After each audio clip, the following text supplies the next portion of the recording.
ഈ ഒരു പ്രതിഭാസം നമ്മൾ കണ്ടിട്ടുണ്ടാവും ചെറുപ്പത്തിലൊക്കെ, ഇപ്പോഴും കാണാറുണ്ട്.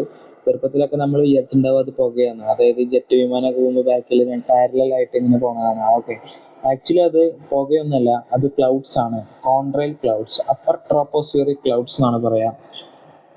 ആദ്യത്തെ ലെയർ ആണ് ട്രോപ്പോസ്ഫിയർ, അത് കഴിഞ്ഞിട്ടാണ് stratosphere. Most of the cloud formation occur in troposphere. Okay, ട്രോപ്പോസ്ഫിയറിലാണ് ഏറ്റവും കൂടുതൽ ക്ലൗഡ് ഫോർമേഷൻ ഉണ്ടാവുക. പക്ഷെ എന്നാലും സ്ട്രാറ്റോസ്ഫിയറിലും ക്ലൗഡ്സ് ഉണ്ടാവും.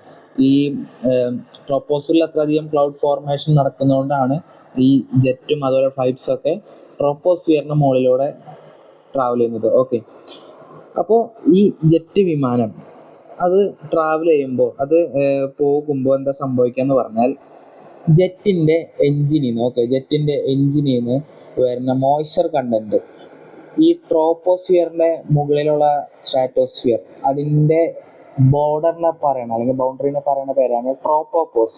അവിടുത്തെ ടെമ്പറേച്ചർ എന്ന് പറയുന്നത് -45 ടു -80 °C ആണ്. അപ്പോൾ ഈ മോയ്സ്ചർ കണ്ടന്റ് പുറത്തേക്ക് പോകുമ്പോൾ അത് കണ്ടൻസേഷൻ സംഭവിച്ച് ഐസ് ക്രിസ്റ്റൽസ് ആയി മാറുന്നതാണ് നമുക്ക് കാണാൻ കഴിയുന്നത്. അപ്പോൾ ആക്ച്വലി അത് എന്താണ്? ക്ലൗഡ്സ് ആണ്. ആ ക്ലൗഡ്സിനെ പറയുന്ന പേരാണ് കോൺട്രെയിൽ ക്ലൗഡ്സ്. അത് അപ്പർ ട്രോപ്പോസ്ഫിയറിക് ക്ലൗഡ്സ് ആണ്.